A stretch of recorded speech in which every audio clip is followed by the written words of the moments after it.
Welcome class. तो आज हम लोग अपना आगे की कहानी बढ़ाएं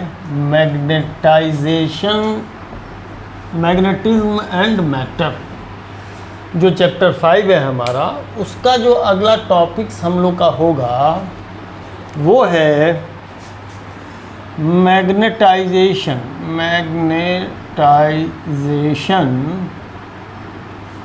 एंड मैग्नेटिक इंटेंसिटी। अब एक बात क्या आ रही होगी कि मैग्नेटिक इंटेंसिटी, तो अभी तक ये जो हम लोग बी देख रहे थे, बी करके जो देख रहे थे मैग्नेटिक फील्ड इंटेंसिटी, वो क्या चीज़ थी? जी हाँ, तो मैग्नेटिक फील्ड इंटेंसिटी और मैग्नेटिक इंटेंसिटी में एक डिफरेंस, एक टर्म डेवलप्ड है, वो है मैग्नेटिक इंटेंसिटी। और इस चीज़ को क्या लिया जा रहा है, समझने लायक बात है कि मैग्नेटिक इंटेंसिटी किसको कह रहे हैं। तो इसको लेने की आवश्यकता क्यों पड़ रही है, इस बात को पहले समझा जाए, उसके बाद हम लोग बात करते हैं। होता क्या है कि जो भी सब्सटेंसेस हैं, सब्सटेंसेस वैसे 3 कैटेगरी में है, तो होता है वो मैं आपको बता दूं। जितने मैटर्स हैं वो 3 कैटेगरी के होते हैं, एक डाईमैग्नेटिक, पैरामैग्नेटिक एंड फेरोमैग्नेटिक। तो मैग्नेटिक फील्ड के अंदर तीनों अलग अलग प्रॉपर्टी एग्जीक्यूट करता है, बल्कि डाईमैग्नेटिक सब्सटेंस अलग प्रॉपर्टी एग्जीक्यूट करता है, पारा और फेरोमैग्नेटिक सब्सटेंस एक प्रॉपर्टी एग्जीक्यूट करता है। या तो मैग्नेटाइज हो जाता है किसी मैग्नेटिक फील्ड के डायरेक्शन में, या इन अपोजिट डायरेक्शन मैग्नेटाइज हो जाता है। इस पर चर्चा हम लोग बाद में करते हैं। लेकिन जितने भी मैटर हैं, मैग्नेटिक फील्ड अगर उस पर अप्लाई किया जाएगा तो कुछ न कुछ उसमें मैग्नेटाइजेशन हमको देखने को मिलेगा, whether it is a ferromagnetic substance और नॉट। तो हम लोग बात यहाँ पर पहले करें किसकी, मैग्नेटाइजेशन की। तो मैग्नेटाइजेशन, कोई भी फील्ड डेवलप करते हैं कहीं करंट सप्लाई करके, चाहे आप कॉइल के थ्रू हो या सोलेनॉइड के थ्रू हो या कंडक्टर के थ्रू हो, कंडक्टर एंड करेंट कंडक्टर के थ्रू हो, तो मैग्नेटाइजेशन होगा। तो magnetisation is taken what, magnetisation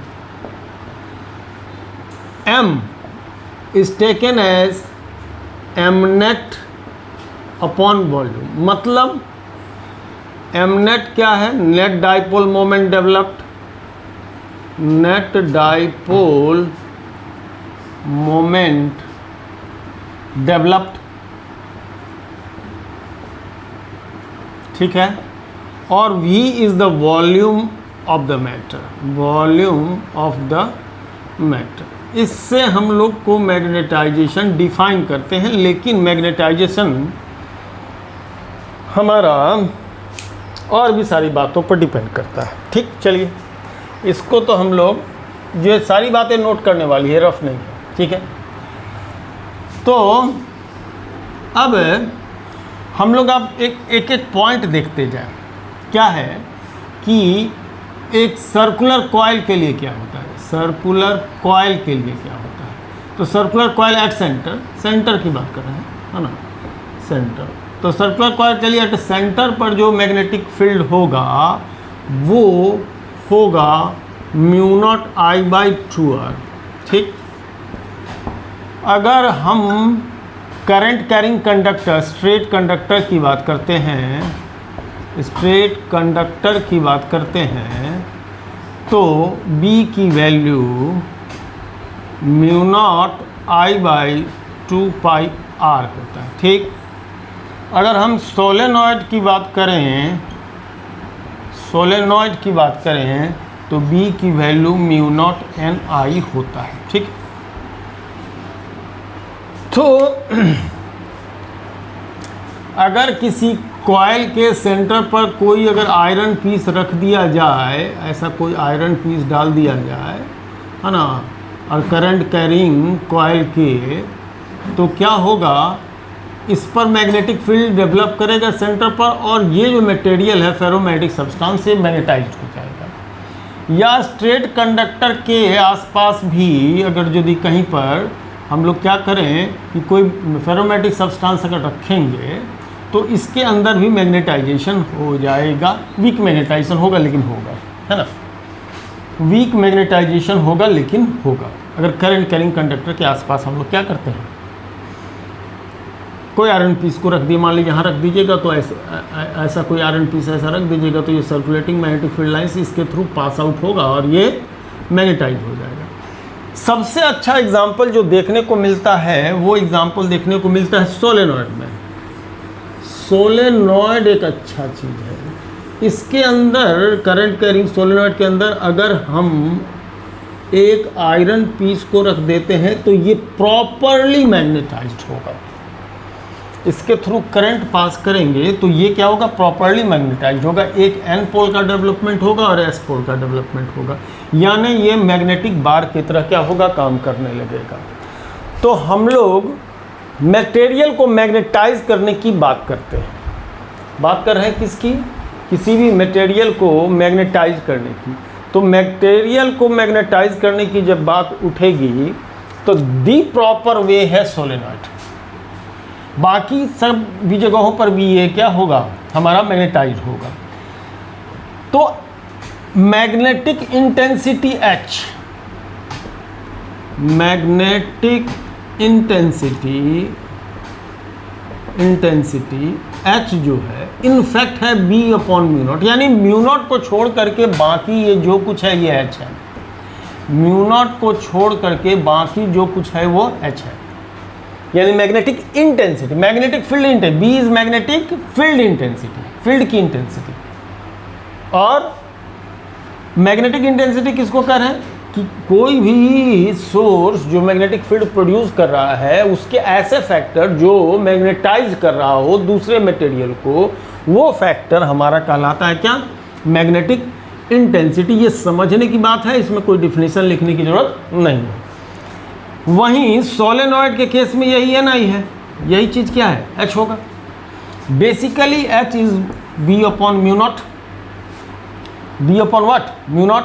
अगर मैग्नेटाइज्ड भी कोई मटेरियल हो रहा है, अगर इसके साथ में कोई मटेरियल है तो -m भी लिख सकते हैं, -m, यानी m इज मैग्नेटाइजेशन, -m भी, ये दोनों ही। अगर यदि कोई मैग्नेटाइजेशन नहीं हो रहा है तो H की वैल्यू B/μ0 होगा, अगर कोई मैग्नेटाइजेशन हो रहा है तो H की वैल्यू B/μ0 -m होगा, -m होगा, कि वहाँ पर 2m होगा। अब क्यों m होगा उसको मैं बताता हूँ।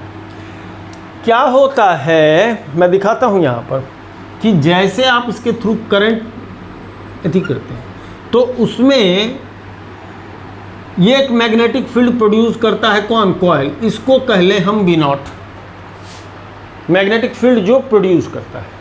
अब मैग्नेटिक फील्ड के प्रोडक्शन के साथ ही ये जो मैग्नेटिक मटेरियल जो इसके अंदर हमने रॉड के रूप में डाला है, ठीक है, हमने एक रॉड के रूप में इसके अंदर जो मैग्नेटिक मटेरियल डाला है, तो जो मैग्नेटिक मटेरियल हमने इसमें रॉड के रूप में डाला है वो मैग्नेटाइज्ड हो जाएगा, और मैग्नेटाइज्ड होने के बाद वो खुद भी एक फील्ड प्रोड्यूस करेगा।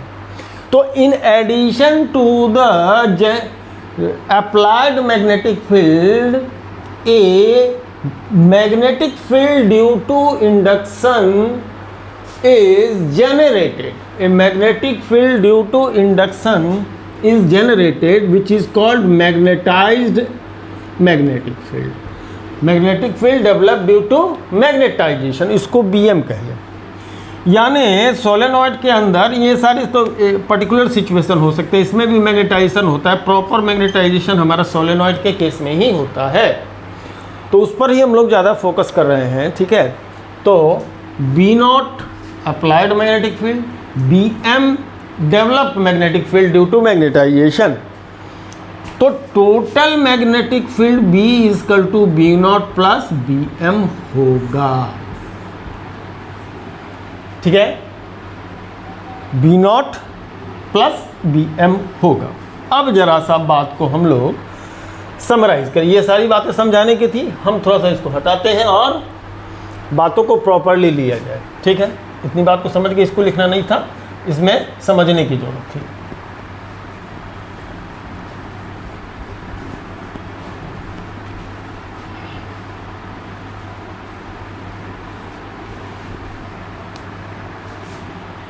ये फिगर तो सोलेनॉइड का बनाइए, फिगर तो सोलेनॉइड का ही बनाइए, इसमें सेल वेल जोड़ दीजिए। और इसमें एक रॉड को क्या कर दीजिए, इंसर्ट कर दीजिए, ठीक है। और करंट को बनाइए और इधर दिखा दीजिए कि हाँ एन पोल और एस पोल क्या होता है, डेवलप करता है। अप्लाइड फील्ड एक बी नॉट बनेगा, एक मैग्नेटाइज्ड होकर के बी एम बनेगा। तो when A iron core is inserted inside solenoid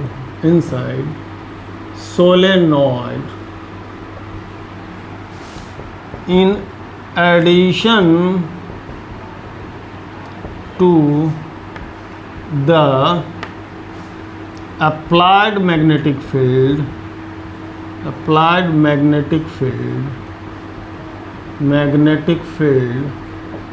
B naught due to magnetic induction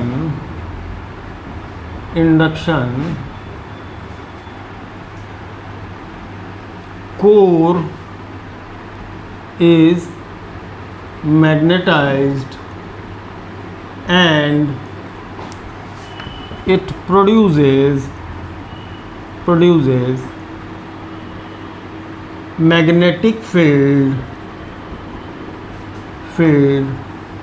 of own in the direction of applied field। तो अप्लाई जो इंड्यूस होगा मैग्नेटाइजेशन, वो अप्लाई जो फील्ड अप्लाई हो रहा है उसी के डायरेक्शन में होगा, ठीक है। So resultant field B equal to B nought plus B M. एक बात मैं बता दूं, इसी को इलेक्ट्रोमैग्नेट कहते हैं। इसी चीज़ को हम लोग क्या कहते हैं, इलेक्ट्रोमैग्नेट। मैग्नेट परमानेंट मैग्नेट होता है, इसको सभी लोग जानते हैं कि मैग्नेट होता क्या है, लेकिन इसी को हम लोग क्या कहते हैं, इलेक्ट्रोमैग्नेटिक कहते हैं। जिसमें किसी सोलेनॉइड या किसी कॉइल के अंदर हम क्या करते हैं कि आयरन पीस या फेरोमैग्नेटिक सब्सटेंस को रखा जाता है और उसको मैग्नेटाइज कर दिया जाता है, तो स्ट्रॉन्ग मैग्नेट का फॉर्मेशन होता है। इलेक्ट्रोमैग्नेट काफ़ी स्ट्रॉन्ग होता है ना। कब कहीं पर देखे होंगे मैग्नेट के सहायता से कार वगैरह को लिफ्ट कर लिया जाता है, ठीक। चलिए, तो ये तो हो गया मैग्नेटिक इंटेंसिटी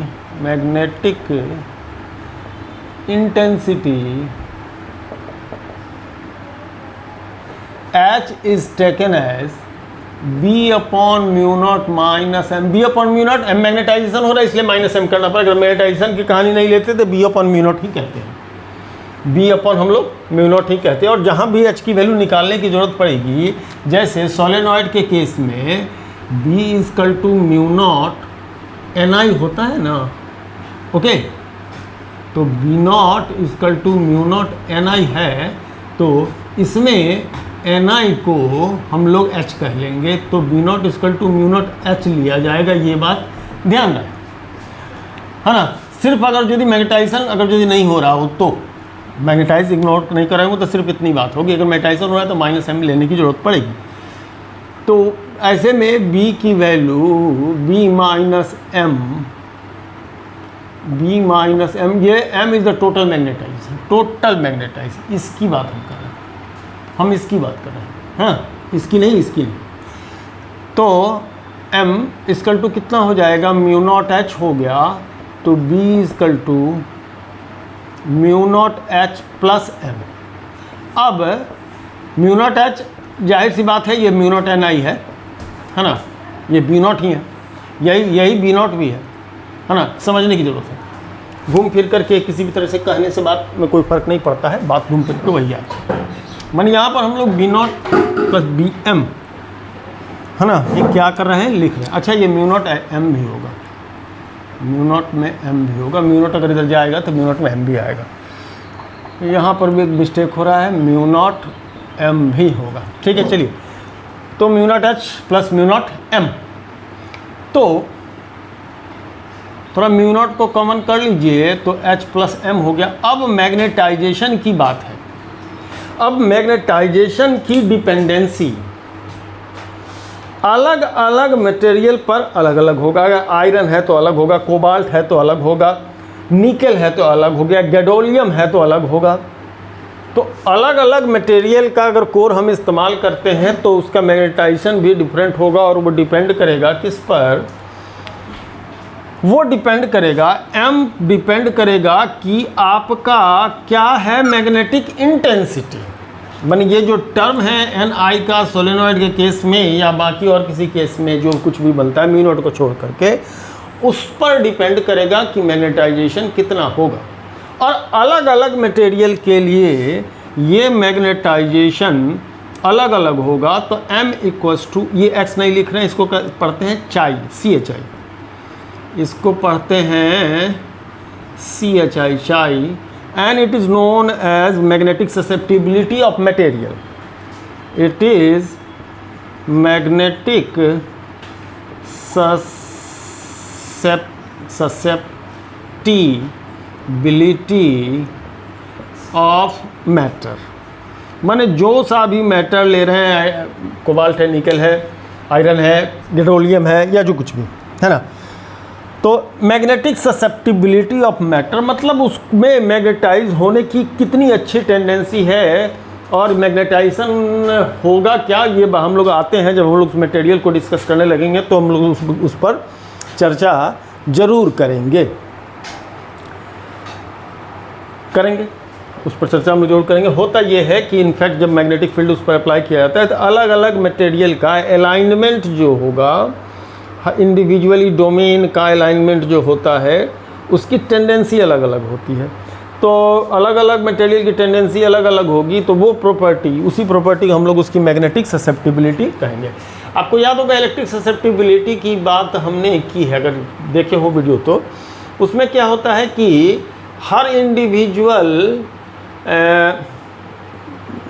एटम एक इलेक्ट्रिक डाइपोल की तरह वर्क करता है। जब उस पर एक्सटर्नल इलेक्ट्रिक फील्ड हम लोग अप्लाई करते हैं तो वो अलाइंड अप हो जाता है, किस डायरेक्शन में, इलेक्ट्रिक फील्ड के डायरेक्शन में अलाइंड अप हो जाता है, और उसको उसका इलेक्ट्रिक ससेप्टिबिलिटी कहते हैं। ठीक इसी तरीके से यहाँ भी हर एटम या कोई डोमेन एक मैग्नेट की तरह काम कर रहा होता है, उसका अपना एक मैग्नेटिक मोमेंट होगा, मैग्नेटिक डाइपोल मोमेंट होगा। और जितने भी ये डाइपोल है, मैग्नेटिक डाइपोल्स हैं, जैसे एक्सटर्नल मैग्नेटिक फील्ड अप्लाई करता है उनकी अलाइनमेंट कितनी अच्छी होती है अप्लाइड मैग्नेटिक फील्ड के डायरेक्शन में, उसी को उसका मैग्नेटिक ससेप्टिबिलिटी कहते हैं।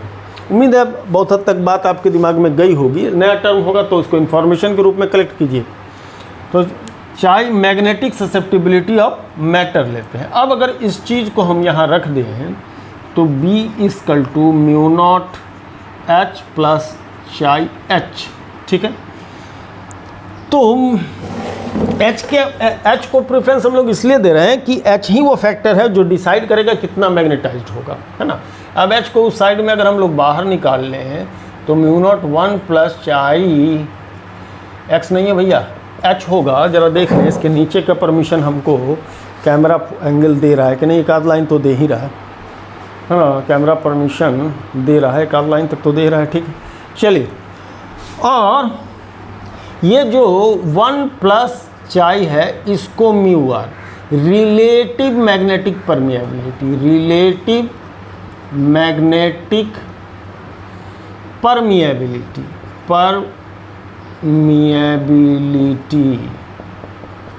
कहते हैं म्यू आर को। तो हम लोग आराम से अब B को mu nought mu R H लिख सकते हैं, जहाँ mu nought absolute magnetic permeability of free space है and mu R is the relative permeability. और म्यू, अगर mu nought into mu R लेते हैं, इसको म्यू कहते हैं, तो ये बन जाता है क्या, मैग्नेटिक पर, सीधे सीधे मैग्नेटिक परमिएबिलिटी ऑफ मैटर। अंतर है, तीन बातें हो गई, म्यू नॉट हो गया, म्यू आर हो गया, म्यू हो गया। तो mu nought absolute permeability of free space है, mu R relative permeability of that matter है, mu is the magnetic permeability of matter. ये 3 टर्म यहाँ पर तुरंत क्या हो गया, डेवलप कर गया। और सबका अपना अपना डिफिनीशन है। म्यू आर का मतलब हो जाता है 1 प्लस चाई, म्यू आर का मतलब होता है 1 प्लस चाई। तो ये एक रिलेशन है, और इस रिलेशन की ज़रूरत हमको क्यों है? इस रिलेशन की ज़रूरत अपने को इसलिए है कि हम लोग क्या होगा कि मैग्नेटिक सब्सटेंस को क्लासिफाई जब करेंगे, अलग अलग ग्रुप में जब हम इसको रखेंगे, तो वहाँ इसको हम लोग क्या कर सकें, डिफ्रेंशिएट कर सकें। ठीक है जी, चलिए, तो इसकी कहानी इतनी थी कि इसको नोट कर सकते हैं। अब इसको हम कहानी आगे बढ़ाते हैं। क्वेश्चन ले रहे हैं एग्जाम्पल 5.5, और एग्जाम्पल 5.5 एनसीईआरटी जो है उसमें कह रहा है कि solenoid is a core of a material of relative permeability 400। Relative permeability इसकी 400 की है। ओके, इसके बाद the windings of solenoid insulated and carry A current of 2 ampere. इसके अंदर जो करंट है वो 2 एम्पियर का है, और if the number of turns is 1000 पर मीटर, माने एन की वैल्यू 1000 टर्न्स पर मीटर ले रहा है। चलिए एन की वैल्यू रखें पर मीटर, चलिए ये हो जाएगा इसका यूनिट। हाँ, calculate H M B and magnetizing current. चलिए एक टर्म मिलने को मिलेगा। ए नंबर में एच पूछा है, तो सोलेनॉइड के केस में एच की वैल्यू होगी या नहीं, और ज़्यादातर सोलेनॉइड ही क्वेश्चन में रहता है। जब मैग्नेटाइजेशन की बात होती है तो सोलेनॉइड को ही लेते हैं। तो एच की वैल्यू कितनी हो जाएगी, एन आई कोई टेंशन की जरूरत नहीं है। एन कितना है 1000, 10 की पावर 3 है, और आई की वैल्यू कितनी है 2, तो 2 × 10 की पावर 3 हो जाएगा, है ना। 2 × 10 की power 3 ampere per metre H, ये बनेगा। ठीक, ओके, एम्पियर पर मीटर ये बनेगा, है ना। ये इसकी यूनिट हो गई। इसके बाद कह रहा है कि निकालिए बी, मैग्नेटाइजेशन। बी निकालिए, वो है मैग्नेटाइजेशन। तो मैग्नेटाइजेशन तो ऐसा होता है भैया, और 1 प्लस चाई म्यू आर होता है, यानी चाई की वैल्यू म्यू आर -1 होगा, म्यू आर -1 होगा। बुक में देखिएगा, इतना टेंशन दिया है कि कहने लायक नहीं, मत देखिएगा बुक में।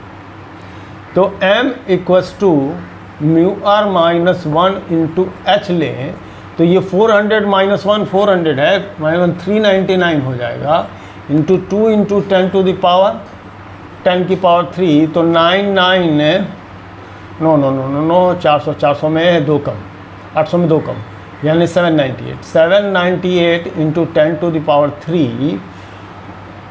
ओके, ये यूनिट क्या लिया है मैग्नेटाइजेशन का भैया, जरा मेरे को भी समझना है। इसमें भी एम्पियर पर मीटर, ठीक, एम्पियर पर मीटर है, चूँकि magnetic susceptibility is a ratio, number है। हाँ, तो 798 × 10 टू द पावर 3 हो गया। Okay, B. और सी नंबर क्या पूछ रहा है? सी नंबर पूछ रहा है मैग्नेटाइजेशन। बी नंबर, अच्छा बी भी पूछा है, मैं बी कहाँ भूल गया था, मैं बी भी पूछा है क्या? सी में बी पूछा है, सी में बी पूछा है, ठीक, सी में बी पूछा है और उल्टे लगाया है। तो बी = होना है क्या, μ0 μr h, यही होना है, μ0 μr h, यही होना है। तो μ0 4 पाई × 10 टू द पावर -7, μr की वैल्यू 400 और h की वैल्यू 2 × 10 की पावर 3, 2 × 10 की पावर 3, ठीक है। तो 10 की पावर 3 या 10 की पावर 2, तो सबसे पहले 10 की पावर 3 या 10 की पावर 2 जो यहाँ दिख रहा है 2 0 है ना, तो इसमें 5 हो गया। 5 से ये तो पहले ही इसको 10 की पावर 5 हटा दीजिए तो 10 की पावर -2 गया, बचा 2 4 जा 8, 8 4 जा 32 पाई, है ना, 32 पाई 10 की पावर -2, है ना। 32 पाई को सिंप्लीफाई किया जाएगा, है ना, पाई को सिंप्लीफाई किया जाए 1 टेस्ला लेके आया है जी। 32 तिहाई ये बिल्कुल बिल्कुल बिल्कुल बिल्कुल ये 3.2 into 10 into 3.14 into 10 to the power -2, ये और ये मल्टीप्लाई होकर ऑलमोस्ट 10 देने वाला है, ऑलमोस्ट 10 देने वाला है, बिल्कुल सही।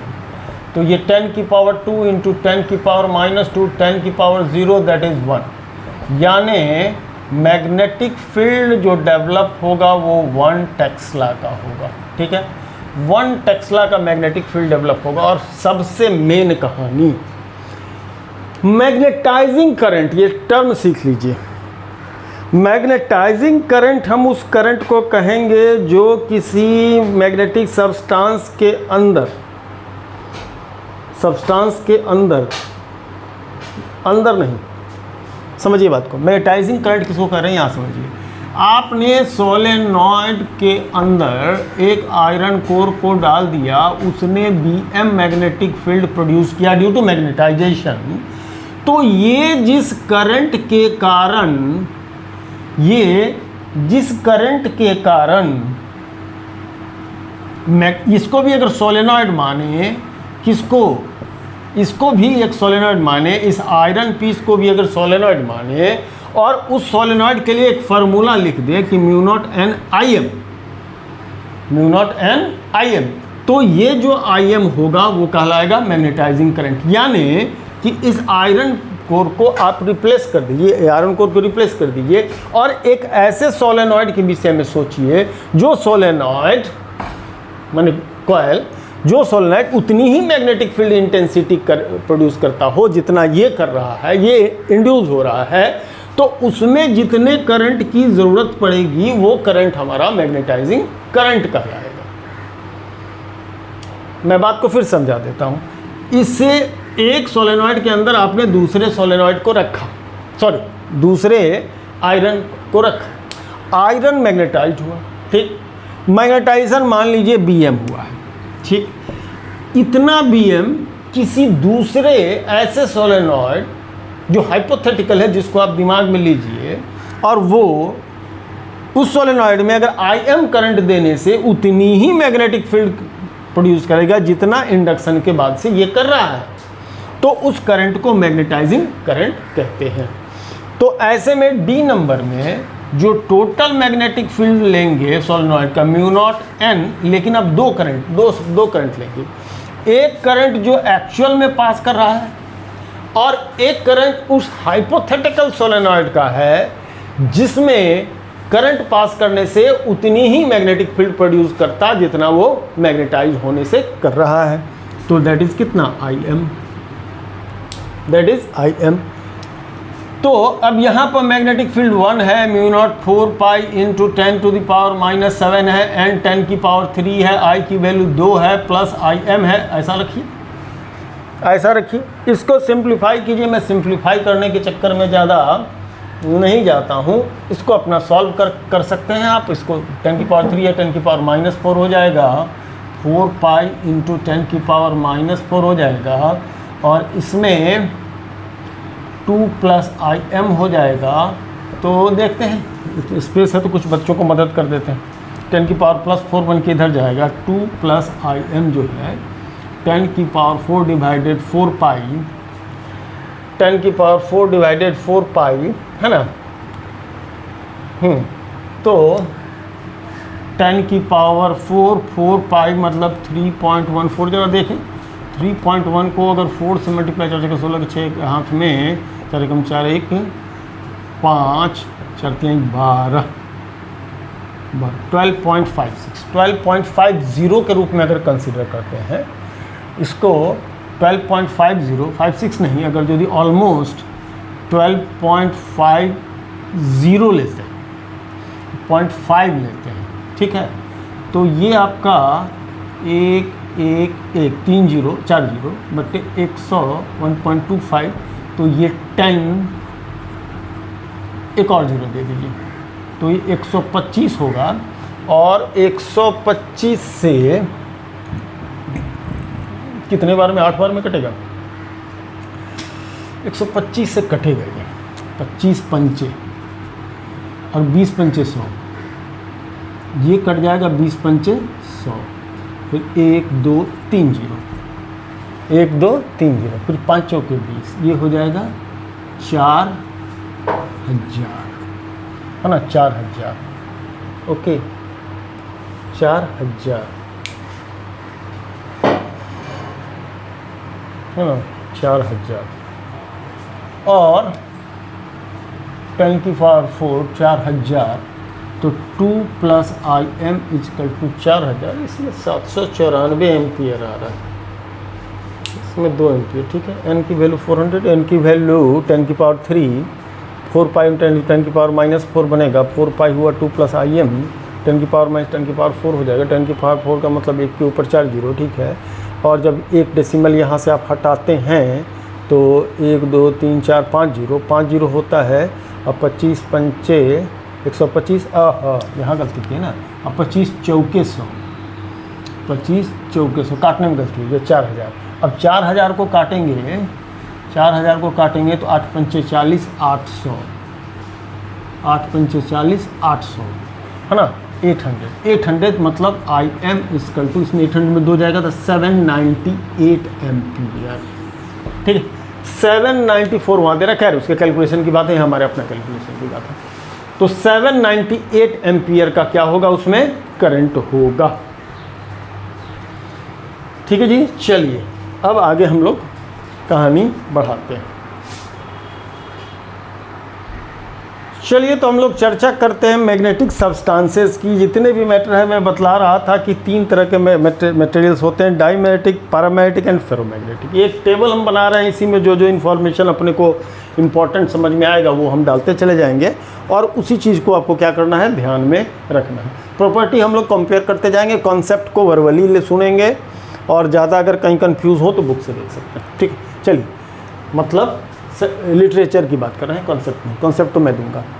सबसे पहले कंपैरिजन कर रहे हैं, कंपैरिजन में ही बेहतर कॉन्सेप्ट इसका, डाईमैग्नेटिक, पैरामैग्नेटिक और फेरोमैग्नेटिक सब्सटेंसेस का कंपैरिजन में ही ज़्यादा बात बेहतर समझ में आएगी। पहले डाईमैग्नेटिक सब्सटेंस की बात करते हैं, तो उसमें हम लोग इसकी ससेप्टिबिलिटी पर से ही आए, चूँकि मैग्नेटिक मटेरियल कौन क्या है उसको हम लोग समझें। इसकी वैल्यू, पहला कि ये माइनस मैग्नेटिक ससेप्टिबिलिटी इसकी 0 से लेस और -1 तक हो सकता है, -1 तक हो सकता है डाईमैग्नेटिक का। इसका मतलब जो B = μ0 1 + psi × H की बात करते हैं। अगर H -1 हो गया तो B की वैल्यू फाइनली 0, यानी कि ये हमारा 0 मैग्नेटिक इफेक्ट भी दिखला सकता है, रिजल्टेंट मैग्नेटिक फील्ड को 0 भी कर सकता है एज ए लिमिट, है ना। ये सुपर कंडक्टर में होता है, जो मैग्नेटिक फील्ड को बिल्कुल 0 कर दे, ठीक है। और पैरामैग्नेटिक सब्सटेंस में ये X की वैल्यू 0 से बड़ा और एक बहुत ही छोटी quantity epsilon, epsilon is very small quantity, very small quantity, small quantity आप समझिए, छोटा सा, डेसिमल में 0.012 ऐसा टाइप का, काफ़ी छोटा। तो मैग्नेटिक ससेप्टिबिलिटी पैरामैग्नेटिक सब्सटेंस का 0 से थोड़ा सा ज़्यादा होता है, मतलब ये 1 + chi 1 + समथिंग, तो ये थोड़ा सा जो μ0 B की वैल्यू हम लोग जो μ0 × H लेते हैं, यहाँ देखिए, है ना, यहाँ देखिए, यहाँ से मिटा देंगे। B = जो μ0 H सीधा सीधा लिख रहा है, सीधा सीधा लिख रहा है। इसके कंपैरिजन में अगर B0 1 + chi H की बात करते हैं, ये थोड़ा सा बढ़ेगा, थोड़ा सा बढ़ेगा, यानी मैग्नेटाइजेशन इसमें होगा लेकिन कम होगा। फेरोमैग्नेटिक सब्सटेंस में इसी चीज़ की वैल्यू, इस चीज़ की वैल्यू ये बहुत ज़्यादा बड़ा होता है, 1 से बहुत ज़्यादा बड़ा, थोड़ा बहुत नहीं, बहुत ज़्यादा, 1000, 1500 ऐसे करके, ठीक है। अब हम बात करते हैं रिलेटिव, तो इसी में हम बात करेंगे। +1 कीजिए तो इसकी रिलेटिव परमिएबिलिटी, ये टर्म कुछ है नहीं, 0 से लेकर के 1 तक के बीच में, 0 से लेकर 1 ऐड कीजिए, 1 + चाहिए ऐड कीजिए, तो 0 से लेकर के 1 तक के बीच में इसकी रिलेटिव मैग्नेटिक परमिएबिलिटी हो सकती है। इसमें अगर बात करते हैं तो ये 1 से लेकर के μr, इसमें 1 ऐड करना है, 1 प्लस चाहिए रिलेटिव परमिएबिलिटी हो सकती है। इसमें भी μr की वैल्यू 1 से बहुत ज़्यादा है, तो μr सीधे सीधे इसको भी लिख सकते हैं 1000 + 1, तो क्या 1 से बहुत ज़्यादा बड़ा, ठीक है। और इसमें जो इसकी मैग्नेटिक परमिएबिलिटी है, ये म्यू जो है हमेशा से इसके mu is always less than μr। Mu जो होगा इसके μr से म्यू नॉट से हमेशा से छोटा होगा, इसमें म्यू नॉट से बड़ा होगा, और इसमें म्यू बहुत ज़्यादा बड़ा होगा म्यू नॉट से। मतलब जो फ्री स्पेस की मैग्नेटिक परमिएबिलिटी है, अगर हम बात करें डाईमैग्नेटिक सब्सटेंस की, तो ये स्पेस के मैग्नेटिक परमिएबिलिटी से भी कम होता है, ये ज़्यादा होता है, ये बहुत ही ज़्यादा होता है, ठीक है। अब हम लोग प्रॉपर्टी को डिफाइन करते हुए इनके कंपैरिजन को क्या करेंगे, देखेंगे। डाईमैग्नेटिक सब्सटेंस ये क्या होता है, weak magnetization in opposite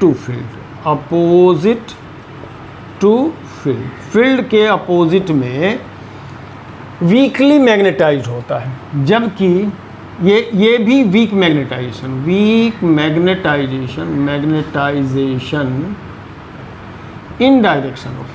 in direction of field, ये इसमें strong magnetization in direction of field. एक साथ तीनों बात पर हम डिस्कस करेंगे, तब आपको ज़्यादा बात जो है सो सिंपल होगी। सेपरेट करके हम लोग नहीं देंगे, है ना, सेपरेट करके हम लोग इस चीज़ को नहीं देंगे, है ना। अब बात करते हैं किसकी, इसकी। ये क्या होगा, ये होगा चूँकि रिपेल हो रहा है तो स्ट्रॉन्ग फील्ड से वीक फील्ड, ये मूव करेगा, moves from strong field to weak field, ये moves from weak to strong, ये भी moves from weak to strong. ऐसा होगा, ऐसा इसमें होगा, है ना, moves from weak to strong. क्योंकि जो सेम डायरेक्शन में मैग्नेटाइज्ड होगा वो वीक से अट्रैक्ट होगा, है ना, जो अपोजिट डायरेक्शन मैग्नेटाइज होगा वो रिपेल होगा। अब सवाल उठता है कि ये होगा क्यों, क्या ऐसा कारण है कि ये अपोजिटली मैग्नेटाइज होता है। कॉन्सेप्ट को समझिए, वो उतनी बात जो है मैं बताऊं। एटम्स में जो सब ऑर्बिटल्स होते हैं, एक इलेक्ट्रॉन उसका क्लॉकवाइज और एक एंटी क्लॉकवाइज मूव कर रहा होता है, ठीक है। ये पेयर ऑफ एटम, मैं पहले भी बता चुका हूँ इस बात को, ये पेयर ऑफ एक एन पोल डेवलप कर रहा होता है, एक दूसरा एस पोल डेवलप कर रहा होता है, और उस सब ऑर्बिटल का नेट मैग्नेटिक मोमेंट 0 होता है। चूँकि ये दोनों का स्पिन उल्टा, एक ऐसा क्लॉकवाइज एक एंटी क्लॉकवाइज ऐसा मूव कर रहा होता है, ठीक है। जो सब ऑर्बिटल पेयर्ड इलेक्ट्रॉन्स होते हैं, सब ऑर्बिटल्स के, और उनका नेट मैग्नेटिक मोमेंट 0 हो जाता है उस ऑर्बिटल के अंदर। उसमें मैग्नेटिक क्वांटम नंबर जो है सो वो 0 रहता है, उसमें आप लोग जानते होंगे, है ना, -12 + ½ करते हैं, जो लोग जोड़ देते हैं 0 होता है, ठीक है। तो जैसे ही आप एक्सटर्नल मैग्नेटिक फील्ड अप्लाई करते हैं, हम ये यहाँ पर बात डायमैग्नेटिक, पैरामैग्नेटिक और फेरोमैग्नेटिक इन सब्सटेंस की बात को पहले अलग हटा दीजिए, इनसे ऊपर उठ के सोचते हैं। उस सब ऑर्बिटल्स में जो इलेक्ट्रॉन्स हैं जो अपोजिट स्पिन कर रहे हैं, जब अप्लाइड मैग्नेटिक फील्ड अप्लाई किया जाता है तो लेंस लॉ के मुताबिक, लेंस लॉ आगे पढ़ने जा रहे हैं हम लोग, लेंस लॉ के मुताबिक उल्टा रिएक्शन होता है। रिएक्शन ये होता है कि जो ऐसा घूम रहा है, जो अप्लाइड मैग्नेटिक फील्ड को के डायरेक्शन में मैग्नेटिक मोमेंट डेवलप कर रहा है, वो स्लो डाउन हो जाएगा, और जो अपोजिट डायरेक्शन में मैग्नेटिक मोमेंट प्रोड्यूस कर रहा है वो फास्ट हो जाएगा। तो फास्ट हो जाएगा तो IA करंट वैल्यू बढ़ जाएगी, तो डाइपोल मोमेंट उसका बढ़ जाएगा। यानी नट सेल में एक लाइन की बात ये समझिए कि वो इलेक्ट्रॉन जो अप्लाइड मैग्नेटिक फील्ड के अपोजिट डायरेक्शन में अपना मैग्नेटिक मोमेंट डेवलप कर रहा था, उसका स्पीड अप हो जाने से वो स्पीड अप हो जाएगा, दूसरा स्लो डाउन हो जाएगा। तो अब यहाँ पर नेट डाइपोल मोमेंट जीरो नहीं रहा, इस सब ऑर्बिटल का नेट डाइपोल मोमेंट जीरो नहीं रहा, चूँकि एक का मैग्नेटिक मोमेंट बढ़ा, दूसरे का मोमेंट घटा, जो अपोज कर रहा था उसका बढ़ा और जो सपोर्ट कर रहा था उसका घटा। यानी net dipole moment applied magnetic field के अपोजिट डायरेक्शन में डेवलप कर गया। इसी प्रॉपर्टी को किसी भी एटम का हम डायमैग्नेटिक प्रॉपर्टी कहते हैं। अब आ जाइए कि डायमैग्नेटिक सब्सटेंस है क्या। तो डायमैग्नेटिक सब्सटेंस में जितने भी सब ऑर्बिटल्स हैं उसमें पेयर्ड इलेक्ट्रॉन्स होंगे, ये बात मैं पहले भी बता दिया था। उसमें पेयर्ड इलेक्ट्रॉन्स होंगे, और जब उसके अंदर पेयर्ड इलेक्ट्रॉन्स होंगे, सब ऑर्बिटल पेयर्ड है, तो जब पेयर्ड इलेक्ट्रॉन्स होंगे तो क्या होगा, सम टोटल जितने भी अपोजिट स्पिन करने वाले, अपोजिट डाइपोल मोमेंट करने वाले जो हमारे इलेक्ट्रॉन्स हैं, वो अपना एक नेट मैग्नेटिक फील्ड डेवलप करेगा जो अप्लाइड मैग्नेटिक फील्ड के अपोजिट चला जाएगा। और ऐसे में उसके अंदर क्या होगा, अपोजिंग टेंडेंसी होगा। अगर यहाँ सामने से n पोल आ रहा है तो ये भी n डेवलप कर देगा, अपोज करेगा, है ना, अपोज करेगा। तो ये उसको क्या करेगा, अपोज करेगा। ऐसे सिचुएशन में इस मटेरियल का, जो भी मटेरियल है, वो आपका क्या हो जाएगा, अपोजिट मैग्नेटिक फील्ड करेगा, तो अपोजिट मैग्नेटाइज हो जाएगा। इसी प्रॉपर्टी को हम लोग डायमैग्नेटिक प्रॉपर्टी कहते हैं। अब ऐसे कौन कौन से मटेरियल है उसके कुछ नाम भी हम लोग लिखेंगे, है ना। देखिए, bismuth, copper, lead, silicon, nitrogen, इसमें नाम थोड़ा लिख लें मिटा कर, ऊपर से मिटाते हैं, इस कॉलम को खाली करिए।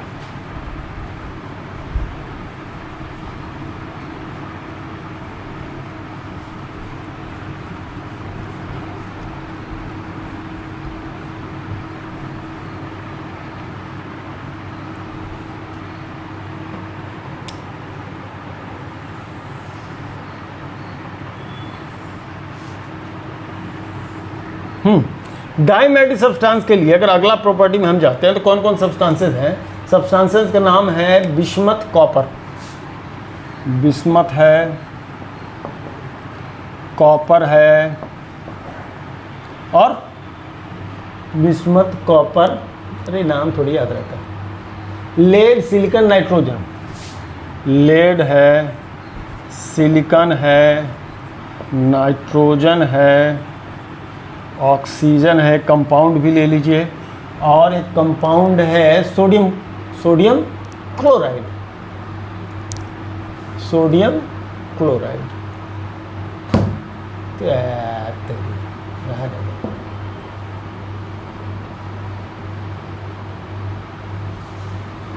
सोडियम क्लोराइड, सोडियम क्लोराइड, ठीक है। और अगर हम बात करें पैरामैग्नेटिक सब्सटेंस की, तो पैरामैग्नेटिक सब्सटेंस की पहले प्रॉपर्टी समझ ले, तब इसके सब्सटेंस को हम लोग लिखते हैं। प्रॉपर्टी क्यों होता है। अब जिसमें ऐसे एटम्स जिसमें पेयर्ड इलेक्ट्रॉन्स तो सब ऑर्बिटल के सभी में रहते हैं, लेकिन बहुत सारे इलेक्ट्रॉन ऐसे होते हैं जो कि अनपेयर्ड रह जाते हैं। तो अनपेयर्ड रह जाएंगे, वो अलाइन कर जाएगा किस डायरेक्शन में, मैग्नेटिक फील्ड के डायरेक्शन में, और उसी को सपोर्ट करेगा। जितने भी अनपेयर्ड बच जाएंगे।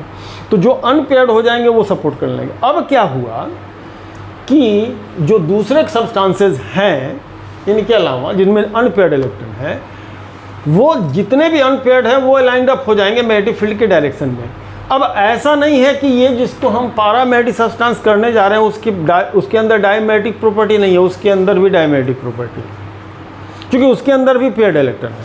लेकिन इनका जो सिंगल इलेक्ट्रॉन्स हैं जो ऑर्बिटल्स में, वो इलेक्ट्रॉन हमारा अलाइंड अप हो गए मैग्नेटिक फील्ड के डायरेक्शन में। तो जो उसकी डायमैग्नेटिक प्रॉपर्टी डेवलप की अपोजिट होने की, उसको ओवरकम कर गया, उसको वो ओवरकम कर गया। यानी कि इसमें भी डायमैग्नेटिक प्रॉपर्टी डेवलप हुई ही। यानी अगर ऐसा कहा जाए तो बिल्कुल सही होगा कि जितने भी सब्सटेंस है उस सब में डायमैग्नेटिक प्रॉपर्टी है, क्योंकि सब में पेयर्ड इलेक्ट्रॉन होंगे मोर और लेस। तो ऐसे सिचुएशन में डायमैग्नेटिक प्रॉपर्टी को ओवरकम करके, अपने अंदर की बुराइयों को ओवरकम करके जो अच्छाइयों को ऊपर कर लेता है, वही उसी का एक वही सही दिशा में चला जाता है। वही कहानी यहाँ भी है कि यहाँ जो पैरामैग्नेटिक सब्सटेंस है उसने अंदर की डायमैग्नेटिक प्रॉपर्टी को सप्रेस कर दिया और उसके क्या हो गया, माने जो पैरामैग्नेटिक प्रॉपर्टी है, यानी कि alignment of the molecules in the direction of applied magnetic field के कारण उसका एक नेट डाइपोल मोमेंट डेवलप किया जो अप्लाइड मैग्नेटिक फील्ड के डायरेक्शन में था। ऐसे में वो अपना पैरामैग्नेटिक प्रॉपर्टी को क्या करता है, एग्जीक्यूट करता है। और ऐसे कुछ मटेरियल का नाम हम लोग लेंगे एल्युमिनियम, सोडियम, कैल्शियम, ऑक्सीजन और कॉपर क्लोराइड। एल्यूमिनियम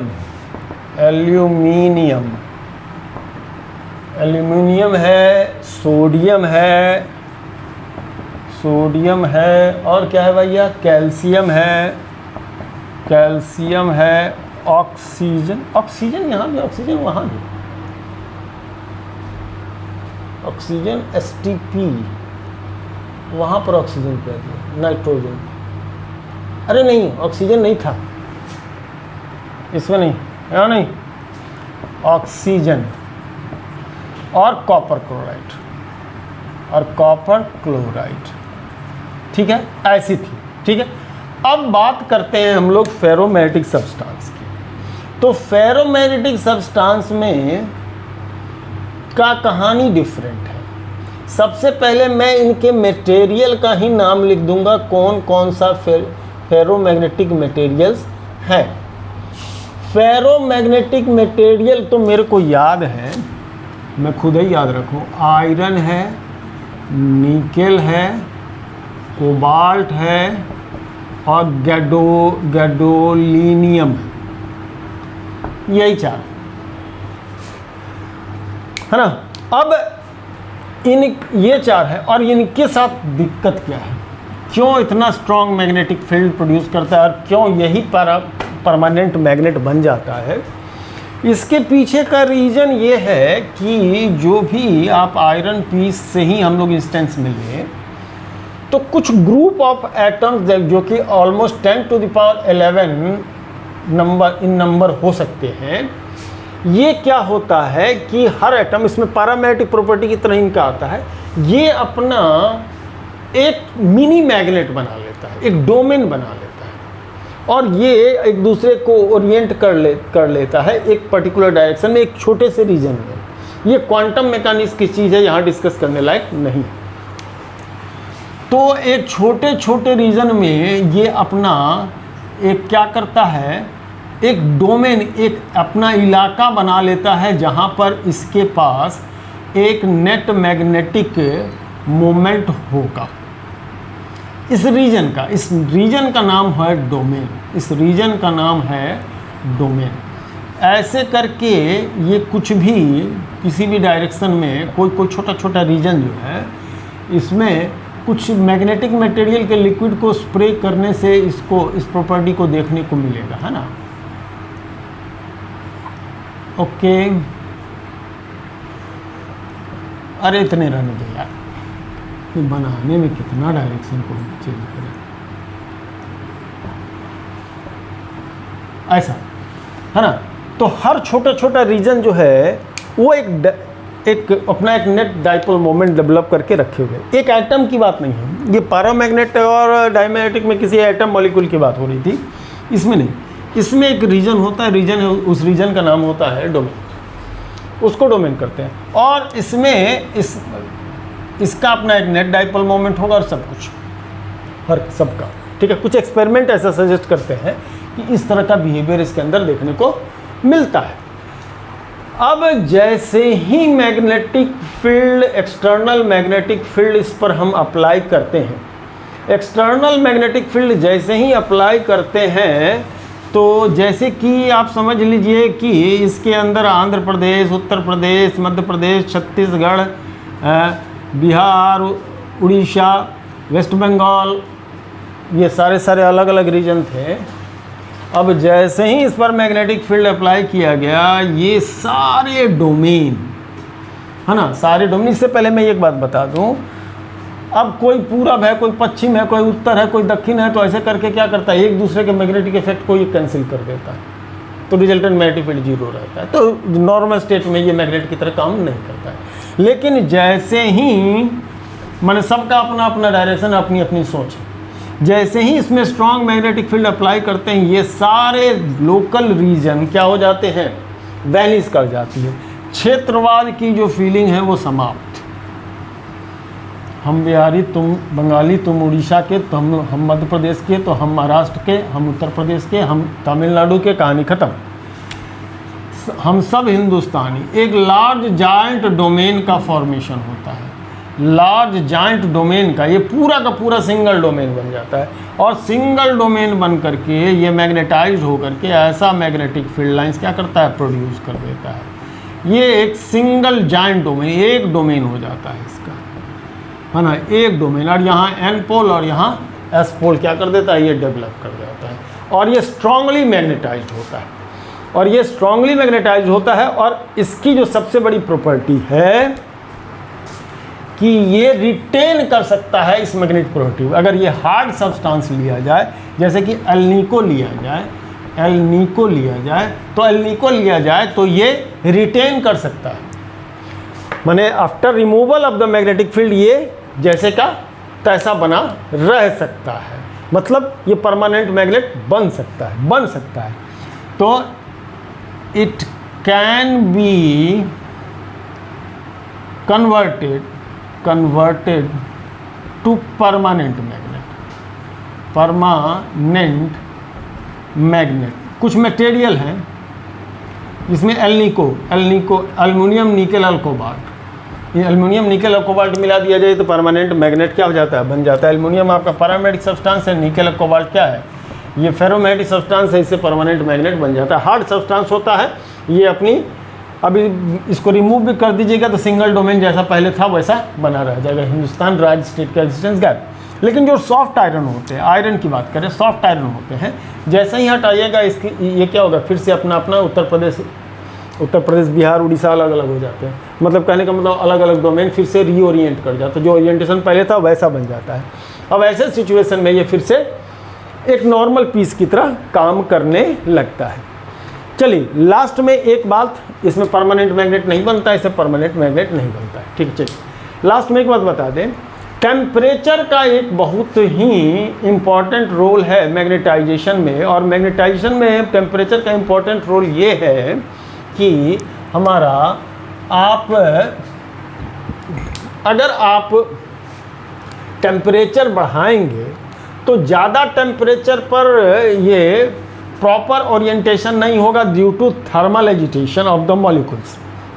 लो टेम्परेचर पर इसकी मैग्नेटिक प्रॉपर्टी ज़्यादा बेहतर देखने को मिलेगी, और हाई टेम्परेचर पर इसकी मैग्नेटिक प्रॉपर्टी क्या होगी, कम देखने को मिलेगी, ठीक है जी, है ना।